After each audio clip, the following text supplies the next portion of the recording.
Fantastic. Good afternoon. Good afternoon, everybody. My name is Gareth Dyke, and it is my great honor to present this third presentation in the series for you guys in this English language writing and publishing training course. There's my information on the right hand side there of the screen, so if you would like to get in touch with me, there's my WeChat QR code. We can talk there. I can help you with your writing and publishing projects. If that's helpful, if you would like to get in touch, it's been great for me to have the chance to do this series of presentations for you guys, and now I'm honored to have the opportunity to present the third talk, the third presentation in the series. And we are going to talk today about how to identify and develop research projects and write them up as papers, academic papers, in order to enhance your career. In the first presentation that I gave, we talked about English language mistakes, common mistakes that colleagues, non-native English speakers tend to make when writing and publishing in English. In the second presentation yesterday, we talked again about communication skills throughout the academic cycle, how you can speed up your publication experience, how you can be faster and more effective and efficient by communicating effectively with editors and with peer reviewers in the submission process. And then today, we're going to wrap it up from my side of this training, and we're going to talk, as I've mentioned, about how to identify and develop those research projects and write them up as papers to enhance your career. I'm English, an academic, a researcher. I've introduced myself in my previous presentations. I've authored in my career more than 280 academic articles, some in good journals, some in not so good journals, but that is my range of experience. I'm back on the webcam, so I'm not obscuring anything on the slides, so I'll keep my camera turned on now for the rest of this presentation. Today, if I move my head to the side, you can see my Hungarian map of the world with China and Hungary on it. So there we go, we're ready to get started. I've worked in a number of different countries around the world: Ireland, England, the United States, and now with my family living here in Hungary. We live in a small village outside of Budapest. So you can feel free, if you have questions or comments about academic writing, about the publishing process in the future, you can feel free to get in touch with me. Write to me personally. I will help you. I will send you information, tips and tricks and lessons for writing effectively in English. I'm also working as an editor, as we've talked about in our previous presentations, editing academic articles for publication in international journals. So I hope that my experience, I can help you with both sides of the academic publishing experience, the academic publishing journey, both as an author, writing and publishing your own work in English, but also understanding the research process and understanding the publication process from the perspective of academic editors and international academic journals. That's the idea, that's the basis of our presentation today, our training today, and you're probably thinking, why? Again, what's the point of listening to this idiot talking, shouting at me in English for the next 45 minutes or so? We are going to talk today about three interrelated aspects of academic writing and publishing: motivation and ideas. Where do these come from? How can you be more effective when thinking about what kinds of research projects to write up and publish, getting ideas, developing ideas. We're then going to talk about selling your work to international journals, something that I know that my friend and colleague Philippa has talked about in her presentations in this series as well. And then things to check before you start to write, and indeed during the writing process, in order to make your experience writing and publishing easier. That's the point of all of this, to make it easier for you as a second language or third language or fourth language English speaker and writer to be more effective with your writing, publishing and research careers. That's the idea of what we're going to talk about today. That's the whole point of this training. Now, we know, publishing companies know, journals know that researchers face a number of key issues during the publication process. We've conducted surveys. Other companies have conducted surveys of many young researchers. I've done workshops in my career all over the place, lots of workshops in China, talking to young researchers. And these are the key issues that young researchers tend to face in their careers. The questions that we get asked in our workshops: how to write, how to publish, and what to write. What to write. That's what we're going to be talking about in our presentation today. Fundamentally, what is it that you should be writing about and how to do it effectively in English? That's the key issue that many young researchers in particular face over the course of their academic careers.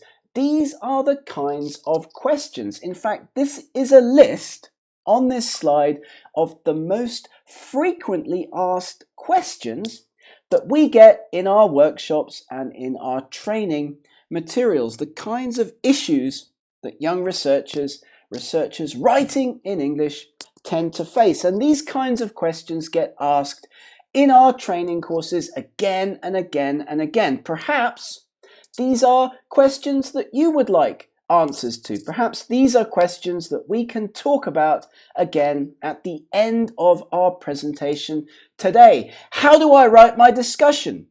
How do I choose the right journal for my research? How do I identify and write about research questions? What we're going to talk about in our presentation today. How to conduct a literature review. How to write a research paper without plagiarism, something that we talked about in the first of these lectures in my series for this training course. How to write a review article. How to identify predatory journals. How do I know which tense to use in different parts of my paper? How to get my work cited. How long does it take? How long should I wait, for example, before submitting my work to another journal? An issue that we also discussed briefly yesterday. Don't wait, communicate. Don't wait for longer than 6 weeks before writing to a journal, communicating politely with a journal editor to ask for some review comments. And you can do this by giving something back to the journal. You can do this by talking to the journal editor and saying, I can help, I can give you suggestions potentially for peer reviewers. This is just, though, to get us started today, a list of the most common research issues that people tend to face. Here are the questions that we tend to get asked in our workshops, especially from non-native English-speaking colleagues. And this is a slide that you saw yesterday as well, as we manage ourselves through the research process, as we figure out what different stages, what to do at different stages of the research process, from idea to funding, to data, to journal selection, to paper writing, to submission, to peer review and publication. Our goal, our aim, our reason for existing is to help you with these different stages of your academic publishing cycle. So, let's have a think then about developing those research ideas. People very often ask in workshops, in research seminars, Gareth, how do I come up with a good idea for my research? How do I come up with an idea that's going to be worth writing up for publication? How do I know that the ideas that I'm having as a researcher are going to be good enough to get them published? It's a very, very, very good question. People ask often, all the time, this kind of thing. And I usually say two responses. I usually have two answers to this kind of question. The first is that, as you'll see in a minute, you have to give yourself, as a researcher, time and space to be able to think up research questions and come up with new directions for your work. The second thing to do is to follow, as I'm sure you do, the literature, the publications that come out in your own research area, and identify those authors, those researchers, those international colleagues who are successful, who are publishing research in your area, in your own specific subject area, in those leading high impact factor, well-respected international journals, and have a look at how they frame, how they put together their research questions. Don't copy, but in English we have an expression: imitation is the most sincere form of flattery, and you can get ahead effectively in your career by looking at the ways in which international successful colleagues are framing and publishing and presenting their research ideas. Two tips that I hope will help as you start to think about what's going to be effective in your career as a topic to write up for your next paper, indeed to conduct your next research project. This is Bill Hamilton on the top of this slide.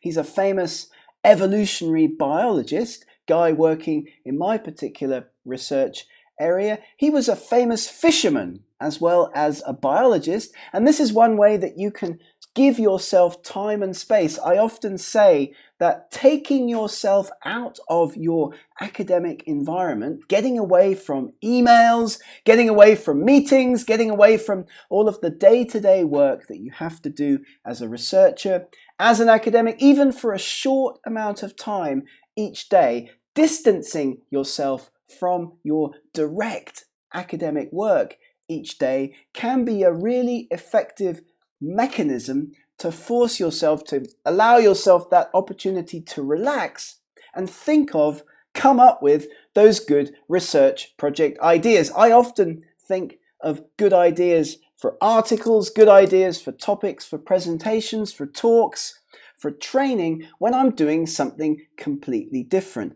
Magic is one of my hobbies. I often spend time practicing magic tricks, for example, and doing that gives me the time and space to not think about my research ideas, my training ideas for talks like this, and then ideas just pop into my head. I strongly believe that if you give yourself space, if you can, away from your typical, normal, day-to-day research environment, because of course it's very easy to spend the whole day just answering messages and dealing with meetings and paperwork and administration, you will then have the opportunity to come up with good ideas for your own research. My research field, it's about dinosaurs, evolution of birds, how flight evolved from dinosaurs into birds. Very wonderful research area, lots of fossils in Northwest China, for example, lots of opportunities for us to do field work, collect fossils in your wonderful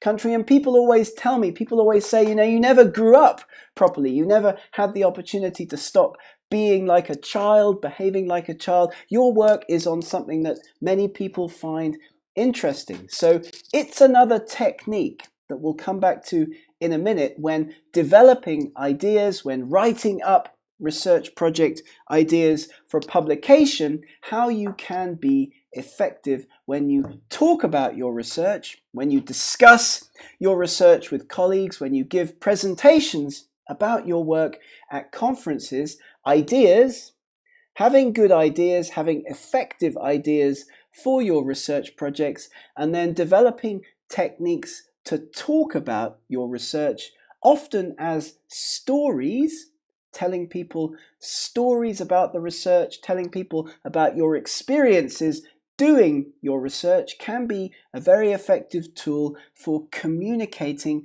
about your research to colleagues at conferences, at meetings, and so on and so forth. So research ideas, give yourself time and space to develop them, and then think about how your research might be widely interesting to people outside of your own research field. And we have some very important messages that I want to get across in this presentation and in the other training presentations that I've given over the course of this week. And I would ask you that if you remember one thing from my presentations this week, let it please be this message on this slide.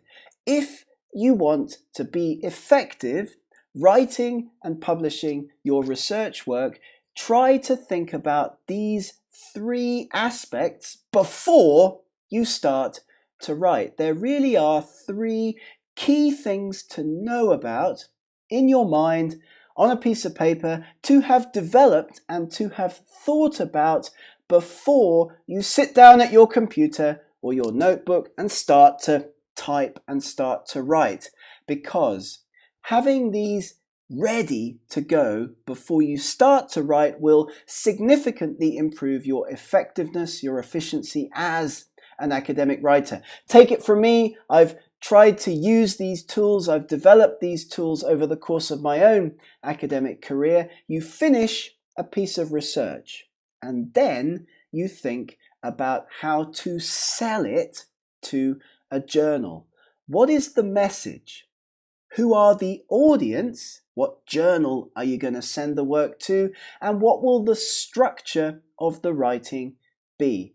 3 things to know before you start to write. Please let this be the one thing that you remember, if you remember anything, from these training sessions that I've had the opportunity, I've been fortunate enough to give this week. What is your message? Who are your audience? And what is the structure of your writing going to be? Think about these aspects before you start to write your next academic paper. Message, audience, and structure. Any academic writing training course will teach you about these aspects of the process. Maybe in not the same order as I do, but everybody will emphasize these 3 aspects of academic writing. As a student, as a researcher, it is critically important to think about your message, to think about what it is about each of your research projects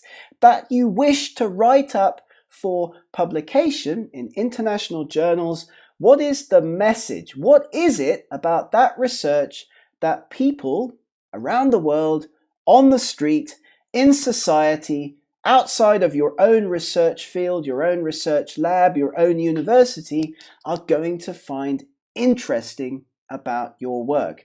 We use this teaching tool in PhD interviews in the UK all the time. Students come in for the interview, they sit down in the interview room, and we say to them, okay, Gareth, you've applied for this PhD position. You want to come and work as part of our team. The topic is quite technical. Of course, it's a PhD project. How are you going to explain what you're going to be working on for the next 3 years, the next 4 years, to your granny? And this is a picture of my grandmother, to a bus driver, to somebody that knows nothing about your research field. It's a key skill to develop, this ability to communicate, to talk about your research in a way that other people are going to find interesting. And by the way, this is the trick to get your papers published in high-profile international journals with big impact factors. Thinking broadly about your research and thinking about its general interest. What is the message of your next research paper? What is it that your grandmother, the bus driver, someone you just met in a cafe or in a bar, what is it that you're going to say to them about your research? Why is your research interesting? We encourage you to prepare to write. You have your message, you know your research topic. How are you going to write it up for publication? Check the original nature of the results, of course. What's the story, as they say in Ireland? What's the key message of your research that you are going to sell to that journal? Why is your work new and interesting? How does it relate to a hot topic? What's new and challenging? Do you provide a solution to a difficult problem? It's all in the message. Try to write down in 1 or 2 sentences before you start to write your next research paper, what is the key message that you want people to get out of reading your next research article. My father is a good example of how this can work. My father is an atmospheric chemist working in the UK for many, many, many years. He's quite old. He wrote and published academic papers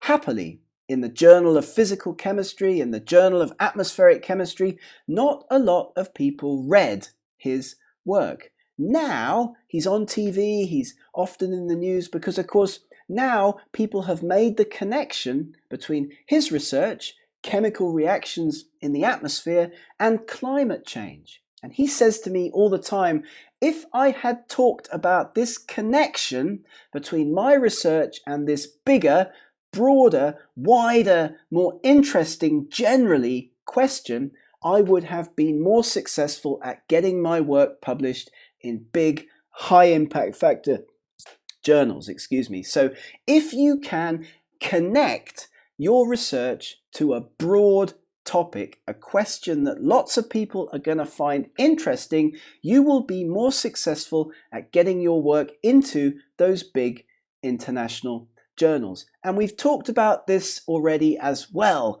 in our series this week, how to select a target journal for your research. We recommend that you aim high. We were taught this as PhD students in the UK. You make a list of journals that will be suitable, that you would like to see your research published in, and then you rank them by impact factor, and you always aim high, trying preferentially to get your work into journals with higher impact factors. Choosing appropriately, of course, you can't publish everything in Nature and Science, and learning from training courses like this, like the ones that we present, that Philippa presents, how to sell and manage your submissions to international journals. That's what we talked about yesterday in our presentation yesterday. How to do this is very important. You can choose a topic, identify your audience, gather those supporting details, and prepare the structure of the academic writing. Writing, of course, is 90% time wasting, as you probably well know. Reading magazines, eating cereal, watching commercials, it's a matter of doing everything you can to avoid writing until it's about 4 in the morning and you reach the point that you have to write.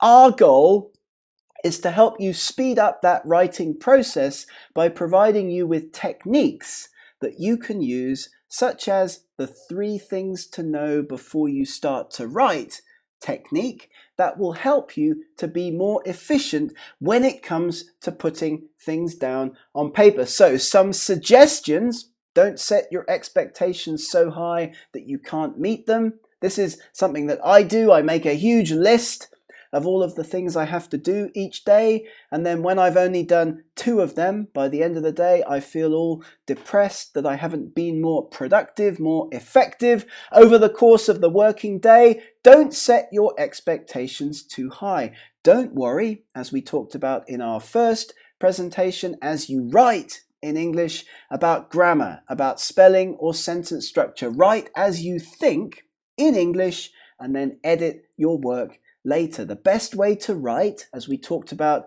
back on Tuesday afternoon, is exactly the way that you think. Don't get stumped by a first sentence. Try starting somewhere in the middle. And if all else fails, as we've already talked about, take a break and start again another time. Think, give yourself space around your writing. We can't be as good as we'd want to, so the question then becomes, how do we cope with our own bad writing? Many times we get stuck because we're overly critical of our own words. And so learning to cope with your own writing style, the way that you work, is again a key to success as you start to learn to communicate in a second or third language. I know this myself as well, like writing and communicating in my second language. It's not easy. And so we are here, of course, to help you. And many people struggle. I know that I do myself. Writer's block, produce writing in high stress situations.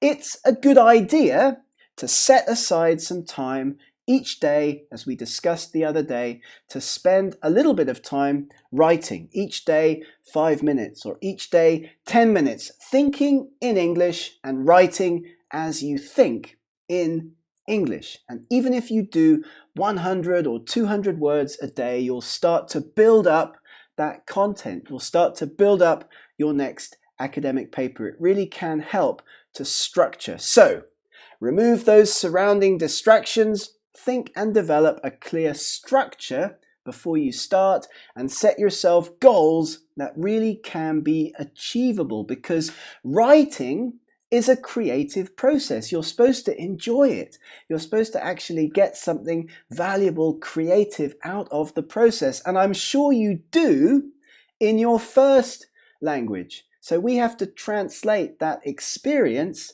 of writing and enjoying the writing process in your native language into your writing and thought processes in your second or third or fourth language. That's another goal of our work with you in this kind of training. So, message, audience, and structure. Develop a clear message to your research articles that is clear, convincing, and of course has academic, scientific impact. And the way to do this, as we've talked already, is to relate your research, if you can, to a wider question that other people are going to be interested in. Editors, in particular, at academic journals, they tend to think like little babies. You know, they tend to think like in terms of who's reading the article, and they see lots and lots and lots of submissions all the time. So you have to sell a clear message to an academic editor, and they're going to be thinking, if I'm interested in this work, then my readers are also going to be interested in having a look at this paper. So your message and then your audience, which you can develop, as we talked about yesterday, by putting your work out there in the international community before submission. Having a look at writing pre-submission inquiries to editors, targeting a number of journals, writing to editors and asking them would they be interested in seeing your paper before you submit, and looking at things like preprint servers, as we talked about yesterday. These will give you that opportunity to adjust your writing, your research angle, and an opportunity to understand your audience more effectively, as well as that opportunity to select and locate the best journal for your research. We can talk in much more detail another time about what preprint servers are, how you can use them, how you can get your research out there in the international community before formal journal submission, in order to get feedback and in order to select the most appropriate journal, because you are putting, or you may very well be putting, preprints, work in progress, submitted versions of your papers into these kinds of online repositories and waiting for journal editors and colleagues to come to you. Here are some of the most common preprint servers. If you get in touch with me at the end of this presentation, I will send you a list of all of the preprint servers that there are. And don't forget that the Chinese Academy of Sciences has its own preprint server now, so you can put your work there. Colleagues will come to you, journals will come to you, and you don't have to put quite so much effort and thought into the journal selection process. In terms of presenting your values to readers, you are talking in broad statements, generally speaking, to begin with, to begin those different sections of your academic articles, and then working down towards specifics, narrowing down those broad statements down to specifics. I can show you some techniques for doing this as well, because of course readers don't simply read, they interpret. So your word use, the way that you sell your work to editors and readers, also has to be done quite specifically. So here are some examples. You have to articulate your intentions and your possible outcomes through good hypothesis presentation in academic writing, in scientific writing in particular. I know that there's members of the audience from all different subject areas, but I just give one example here. We'll see some more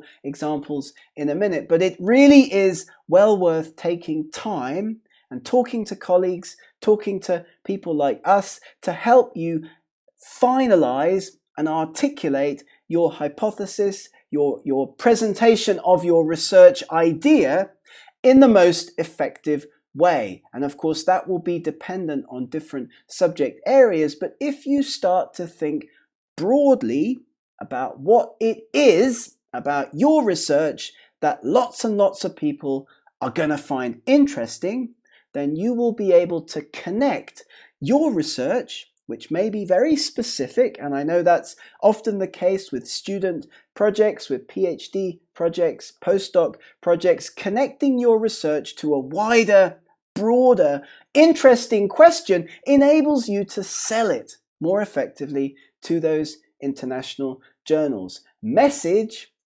audience, journal selection, and structure. Now, structure, as you can see here, is the most crucial element of academic article writing. It's just like anything, just like watching a movie, just like reading a book, a detective story. I don't know, you need to have a plot. Readers of academic papers need to know where they've come from, where they are now, and where they're going. A plot is needed in academic writing.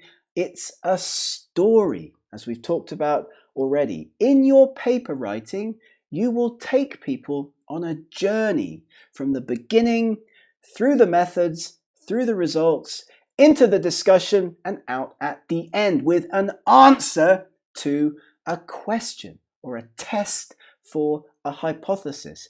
This is the idea that gives you that structure to your writing. Now, I don't care what subject area you work in. I don't know what subject areas many of you guys are working in, but there are a number of very common features to academic papers that stay the same irrespective of research area. There are tricks that you can use to be effective in your writing to make sure that you get your message across effectively. Your storyline, as we've talked about before, the novelty of your work, the challenge that your work presents to a difficult problem, the solution that your work comes up with, and it's going to be in line, aligned with current trends in your research area. That's why it's important to be aware, of course, of what's going on in your own research field.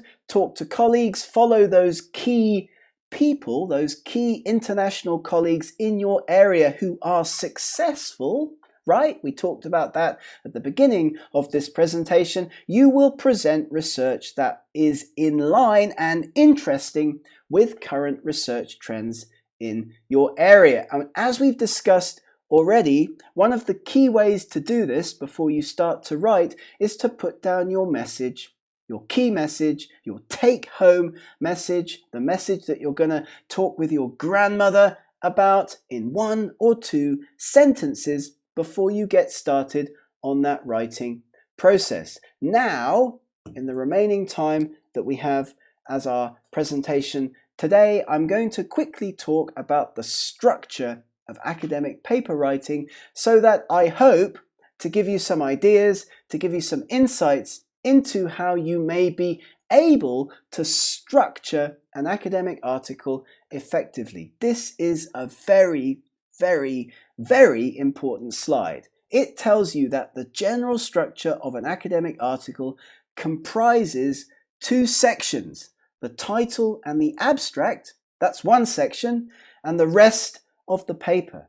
It is so critical, so important to spend time and energy on your title and your abstract because often this is all that people read. Ask yourself, when was the last time you read all the way through an academic paper? Most people don't.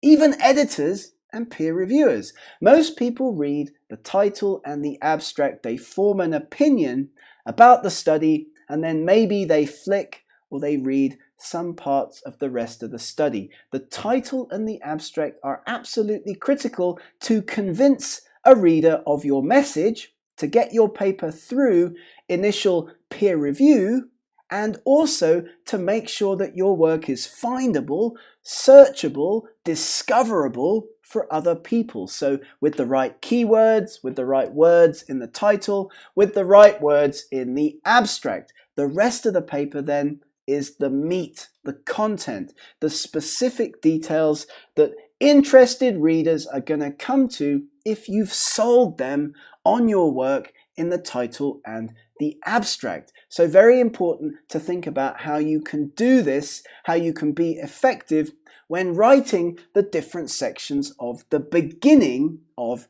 your papers. Effective academic article titles in English have a few words. There's studies that have been conducted that show that actually less than 7 words increases your chances of getting your paper more highly cited. Keep it short in your academic article titles. We don't want endless long titles. Give the reader the main issue. Talk about the subject, be accurate, unambiguous, specific and complete. Don't use infrequently encountered abbreviations. Get the keywords in and attract people's attention. Lots of people pose their academic article titles as questions.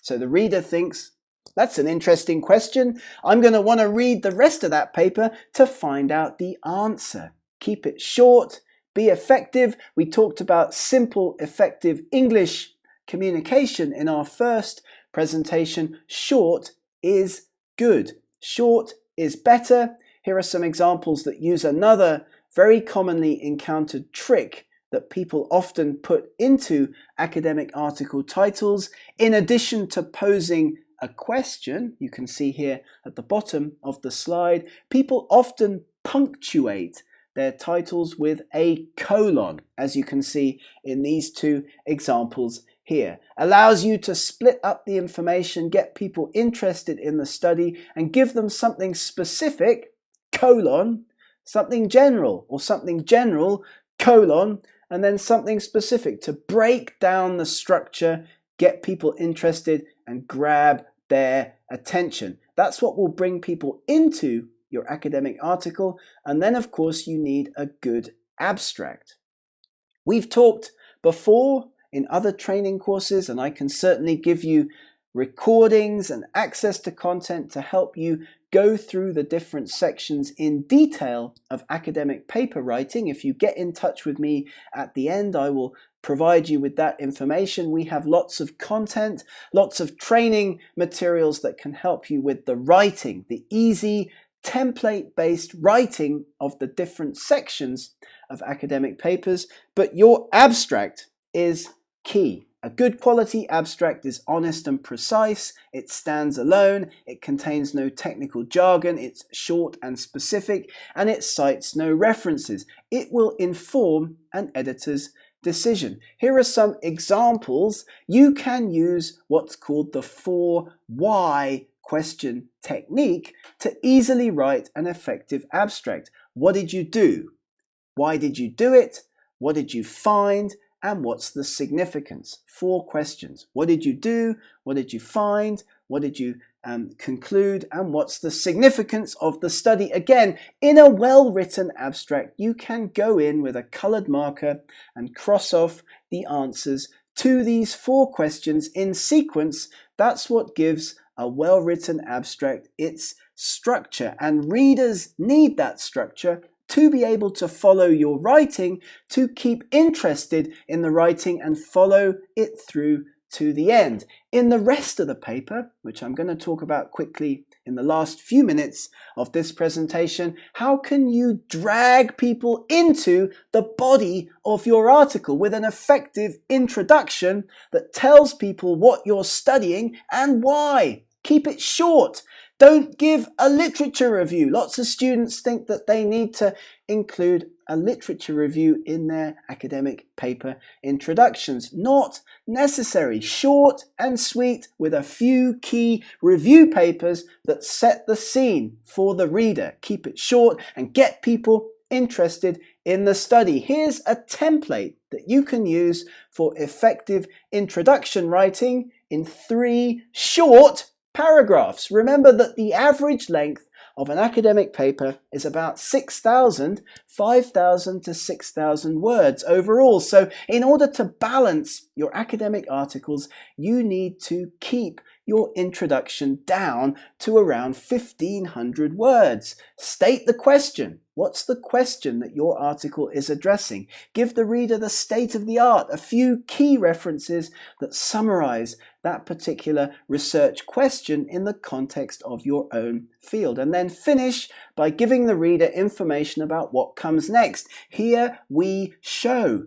This study shows. It sets the scene for the methods section, which I know my colleague talked about with you guys in detail this morning. Paragraph 1, the question. Paragraph 2, the state of the art.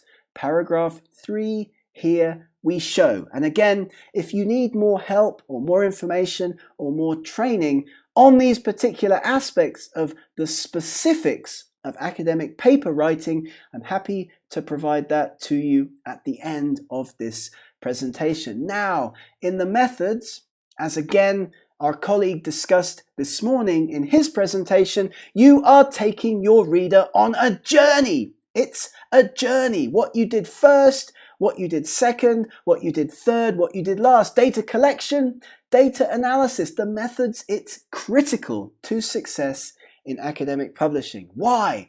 Because this is the section of an academic paper where the problems are found in peer review. The number one reason why academic papers get rejected in peer review is because of perceived issues in the methods section. So bulletproof, waterproof, check your methods with your colleagues. Talk to people.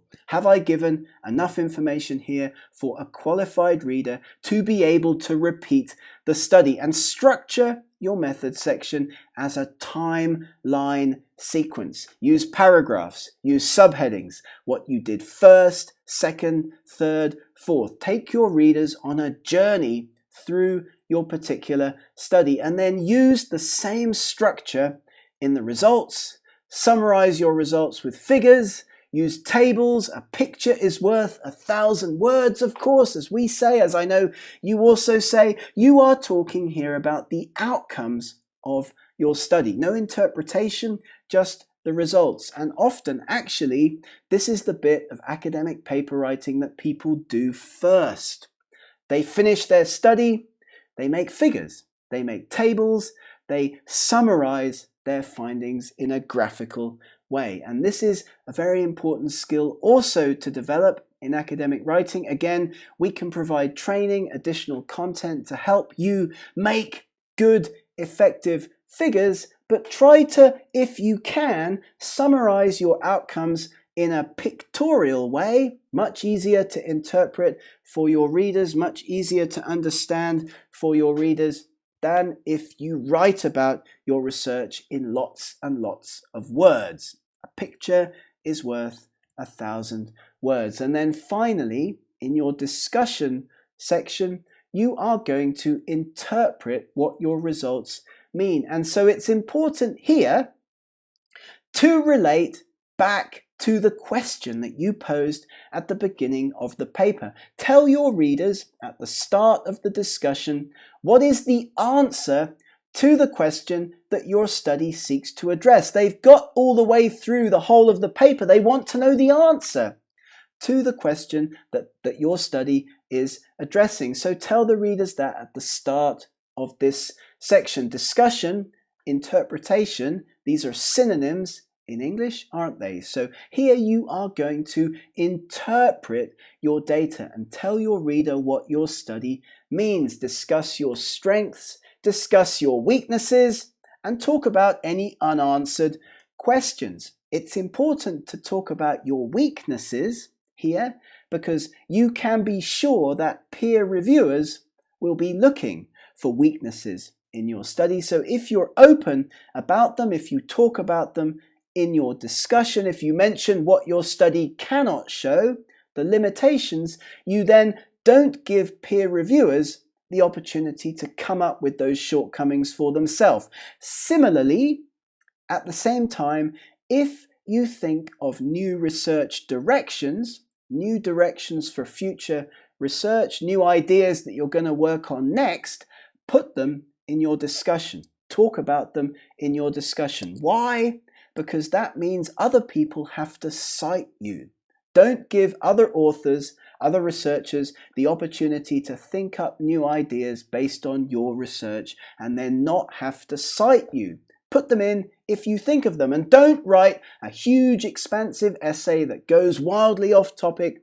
This is a small, short, effective piece of writing that talks about your main answers, your interpretations, what your findings mean. And then finally, at the end of the process, you are going to talk about what you've learned from your study. Explain what you've learned, directly relate your research questions again to the stated purpose of the study, elaborate maybe on the broader implications of your research. Remember, we're trying all the time to link our work to big questions, to make our work broadly interesting to a large, wide group of people, and suggest again specific future avenues for research that may advance knowledge that you've gained from your study or answer questions that your study simply cannot address. Here's that structure again.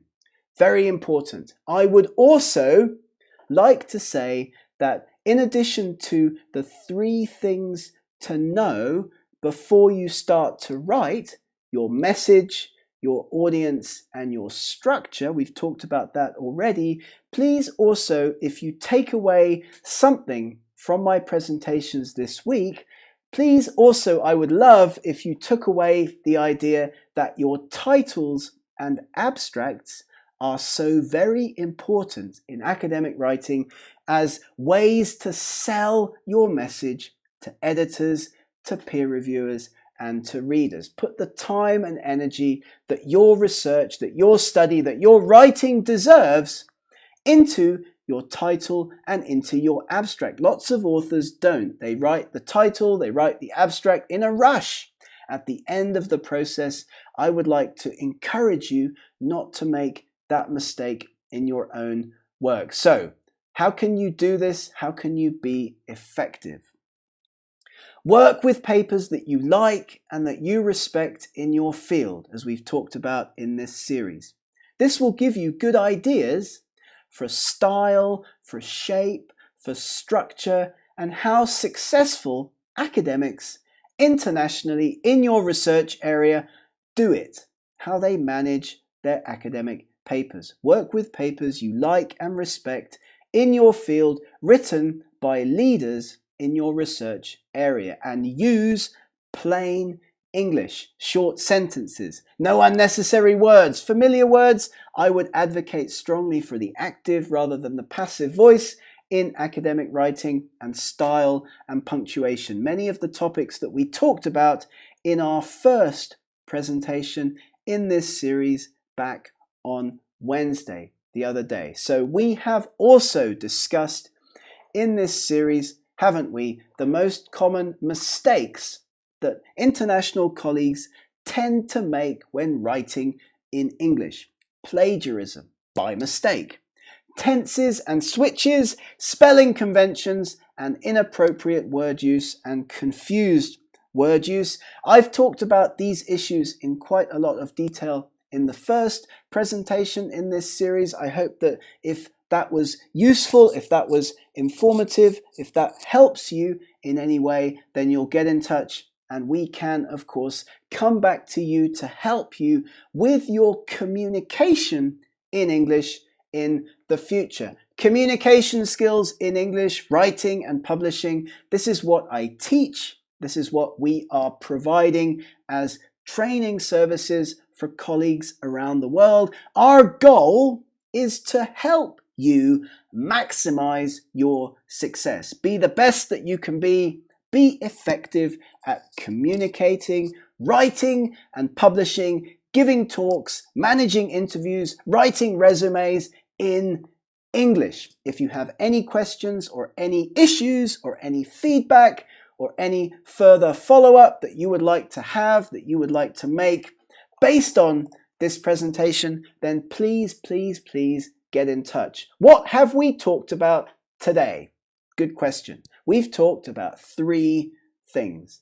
Motivation and ideas, where ideas come from, giving yourself the space and time to develop ideas as a researcher, and then selling those ideas to international journals. How can you convince an international journal with a high impact factor that your idea is worthy of publication in their journal? We've talked about some strategies for doing that. And then finally, we've talked about things to think about, things to do as you put together the structure of your next academic paper. Message, audience, and structure, and put time and energy and effort into your title and into your abstract. My name is Gareth Dyke. I'm glad, proud, happy to be working with colleagues at your university, presenting these training courses, providing editorial support to your international journals. If you would like to get in touch with me directly, then please do so. Don't be shy, get in touch. I will send you lots more training content and information. And now, if you have questions, now's your opportunity to ask any of the questions that you may have. I'm finishing a little bit early this presentation this afternoon, so that's a good thing. You don't have to listen to me shouting anymore, and there's an opportunity for you to ask any questions that you have, not just based on this presentation, but also based on the other 2 presentations that I've previously given in this series. Thank you so much for listening, and we look forward to answering any of your questions. Gareth Dyke is my name, and please feel free to get in touch. Thank you.